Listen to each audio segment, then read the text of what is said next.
ऐसा कहा जाता है कि राजा कृष्णदेव राय की माँ बहुत ही धार्मिक विचारों वाली महिला थी। राजा को अपनी माँ से बहुत स्नेह था।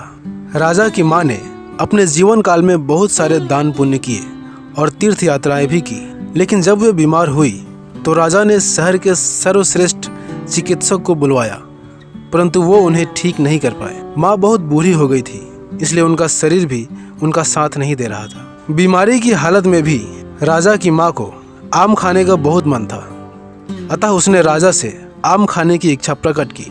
राजा ने आम मंगाने का आदेश दिया, परंतु आम के आने से पहले ही माँ ने अपनी आंखें हमेशा के लिए बंद कर लिया। माँ की अंतिम इच्छा पूरी न करने का दुख राजा को सताने लगा। अब राजा हमेशा उदास रहता था। माँ के अंतिम श्राद्ध में आए ब्राह्मणों को राजा की उदासी का राज पता चला तो उसके मन में लालच आ गया।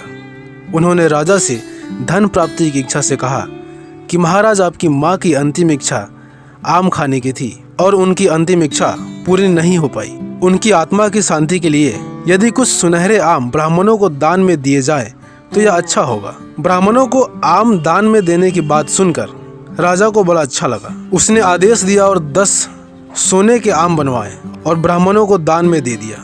ब्राह्मणों ने राजा से पूजा करवाई, दान लिया और खुशी खुशी घर चले गए।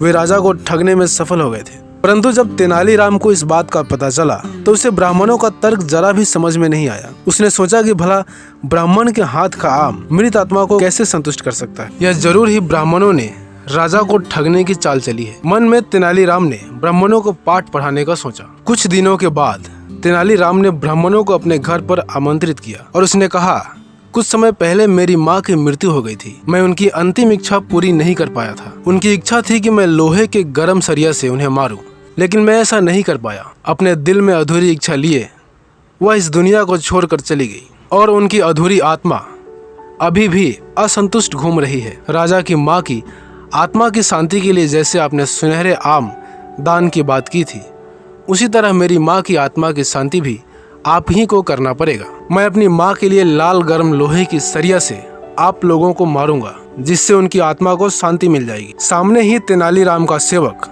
लाल गर्म सरिया लेकर खड़ा था। डर के मारे सारे ब्राह्मण कांपने लगे। सबके सब तेनालीराम के पैरों पर गिरकर क्षमा याचना करने लगा। तेनालीराम ने राजा के आम लौटाने तथा राजा से क्षमा याचना करने के लिए कहा। अगले ही दिन राजा को उनके दान में दिए हुए सुनहरे आम वापस मिल गए, क्योंकि ब्राह्मणों को उनके किए का फल मिल चुका था। दोस्तों, इस कहानी से हमें सीखने को मिलती है कि लालच का फल हमेशा कड़वा होता है, इसलिए हमें जीवन में कभी भी लालच नहीं करनी चाहिए।